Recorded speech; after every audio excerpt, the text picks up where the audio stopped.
जय माता दी। I am doctor महिमा, एस्ट्रोलॉजर एंड वास्तु दर्शक।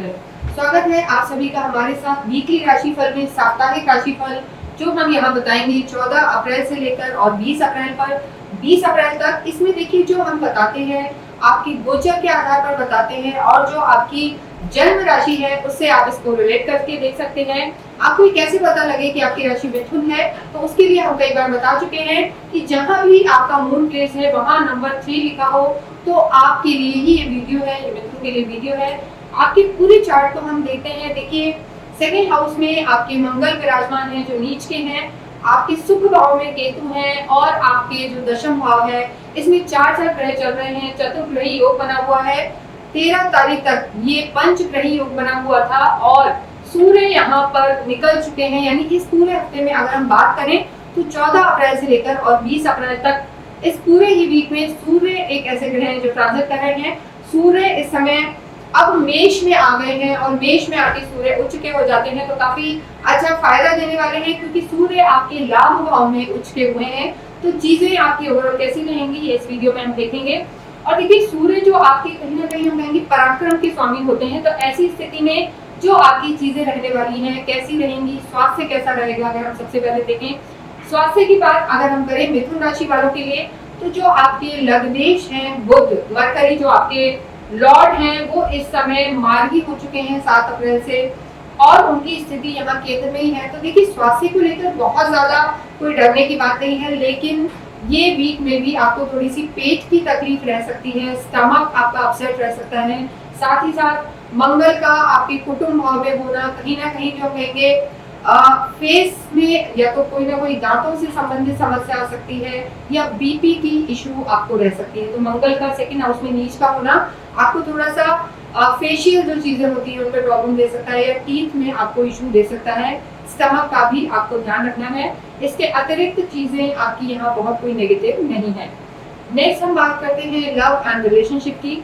देखिए लव लाइफ के लिए हमेशा ही काल पुरुष की 5th जो हाउस होता है उनकी कुंडली का जो 5th हाउस होता है वहां से लव लाइफ देखी जाती है।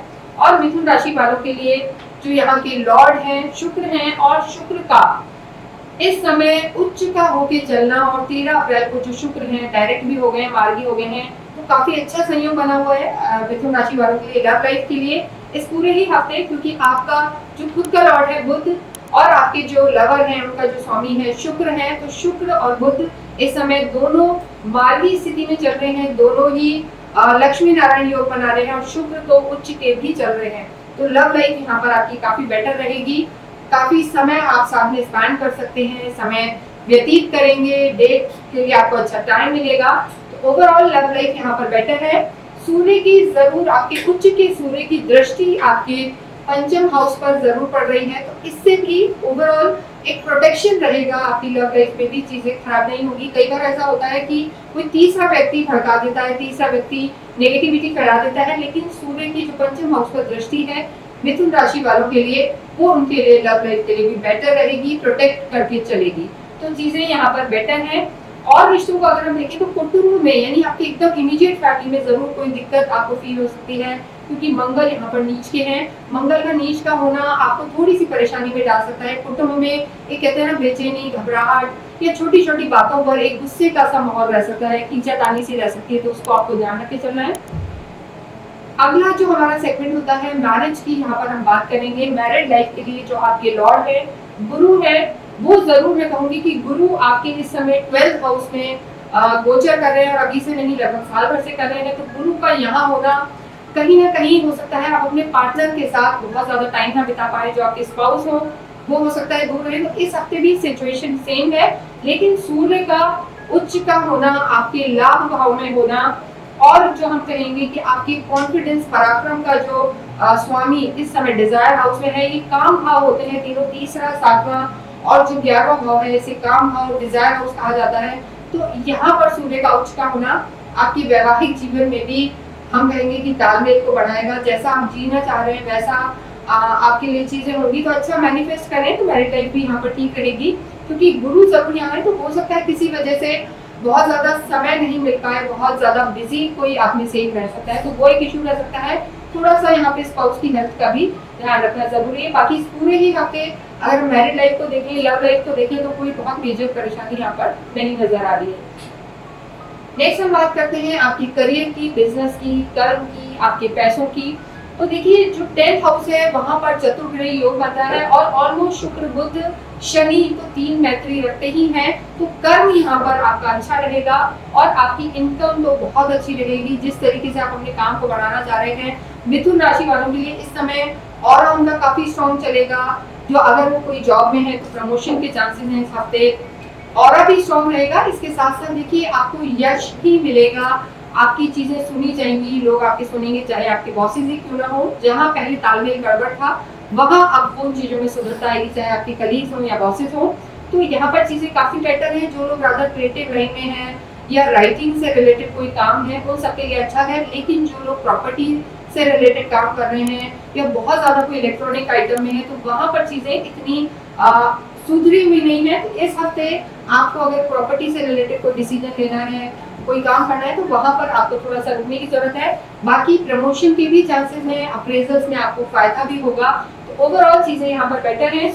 और गुरु की जो हम कहेंगे गुरु की स्थिति है, बहुत ज्यादा एक चीज का ध्यान रखना है, इन्वेस्टमेंट तो आप कर सकते हैं पर खर्चों पर थोड़ा सा नियंत्रण रखना है। अगर आप प्रोफेशनली कुछ इन्वेस्ट करना चाहते हैं, कोई नई मशीनरी लेना चाहते हैं, तो शनि की भी यहाँ दृष्टि है और कर्म क्षेत्र से आपकी सुख भाव में बहुत सारी दृष्टि भी है और उच्च शत्रु की भी दृष्टि है। तो घर में जरूर आपकी कुछ ना कुछ ऐसे कार्य हो सकते हैं, रेनोवेशन हो सकता है, नई चीजें आप ले सकते हैं।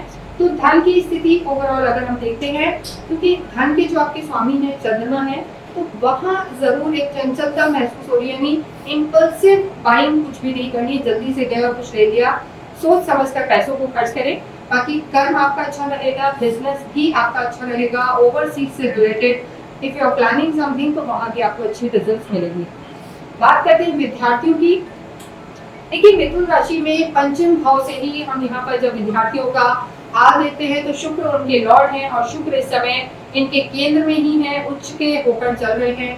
तो स्टूडेंट्स के लिए समय अच्छा है, स्टूडेंट्स के लिए कोई दिक्कत नहीं है, सूर्य भी अच्छे हैं और सूर्य उच्च के सूर्य की दृष्टि विद्यार्थियों के हम कहेंगे हाउस में ही पढ़ रही है, स्टडीज में पढ़ रही है। तो काफी फोकस्ड हो जाएंगे इस हफ्ते में, कॉन्सेंट्रेट करेंगे और बिल्कुल डिस्क्रिमिनेट कर पाएंगे कि क्या सही है क्या गलत।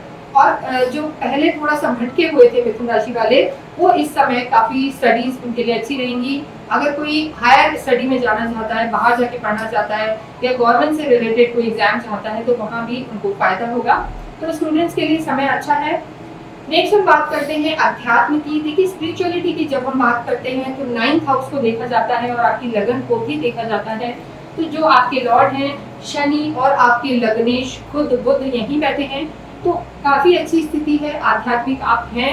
बस केतु जरूर आपके सुख भाव में है तो कहीं ना कहीं एक नेगेटिविटी देते हैं, विचलित कर देते हैं, यानी कहीं ना कहीं धर्म से भी आप विचलित होते हैं, स्थिति आपकी बनी हुई है। लेकिन यहाँ पर आपके घर में धार्मिक अनुष्ठान हो सकते हैं। और गुरु की जो स्थिति है कोशिश तो करेंगे लेकिन थोड़ा उतना जो हम कहेंगे आध्यात्मिक माहौल यहाँ पर नजर नहीं आ रहा है। कोशिश करें, धार्मिक यात्रा करें तो भगवान से आप डेफिनेटली कनेक्ट होंगे। लेकिन इसके अलावा मटीरियलिस्टिक लाइफ को हम देखते हैं, पैसा, घूमना फिरना, धन धान्य, वहां ये पूरे भरपूर है मिथुन राशि वाले। लक फैक्टर की बात करें तो जो आपके लग्नेश है, शनि है, लगन भाव के स्वामी का आपके कर्म क्षेत्र में होना, केंद्र में होना और अपने दो मित्रों के साथ होना, यानी बुध के साथ होना, शुक्र के साथ होना, भाग्य मिथुन राशि वालों का जरूर साथ देगा। और काफी स्ट्रॉन्ग चीजें हैं, यानी जो सोचेंगे प्रोफेशनल लाइफ में वो डेफिनेटली कर पाएंगे। पिता से भी आपके संबंध यहाँ पर सुधरेंगे। तो मैनिफेस्ट करें, अच्छी तरीके से चीजों को सोचें और खर्चों पर थोड़ा सा नियंत्रण रखें। यही है मिथुन राशि वालों के लिए, जेमिनाइज के लिए मैं कहूंगी। और सबसे बड़ी बात जो एक है, कुटुंब में थोड़ा सा शांति का माहौल रखें तो उनके लिए अच्छा रहेगा, क्योंकि मंगल नीच के चल रहे हैं, कुटुंब में बैठे हैं, धन भाव में, एक्स्ट्रा वैकेंसी ना हो, पैसों को थोड़ा सा संभाल कर खर्च करें और परिवार में भी मानसिक शांति बना के रखें। आपके जो लॉर्ड है गणपति होते हैं तो गणेश जी की आराधना तो आपको करनी ही है। साथ ही साथ अगर हो पाए तो आप सूर्य को भी जल अवश्य चढ़ाएं। सूर्य आपके लाभ भाव में है, उच्च के हैं, आपकी मनोकामनाओं को पूरा करेंगे। तो अगर जब भी आप सूर्य को जल चढ़ाएं तो जो दूर्वा होती है वो उस जल में आप डाल लें, इससे आपको काफी फायदा होगा। और बुधवार के दिन आप जरूर से जो हरी मूंग की दाल होती है पक्षियों को खिलाएं, आप मंगल को भिगो लें और बुधवार के दिन सुबह उसे भीगी हुई दाल को आप पक्षियों को खिला सकते हैं। ये आपके लिए काफी राहत देने वाला होगा और इससे आपको काफी फायदा भी होगा। इसके अतिरिक्त अगर आपकी कोई क्वेरी है तो आप हमसे संपर्क कर सकते हैं। कमेंट बॉक्स में अवश्य ही ओम गुरु बुद्धाय नमः लिखकर ना भूलें। Thank you.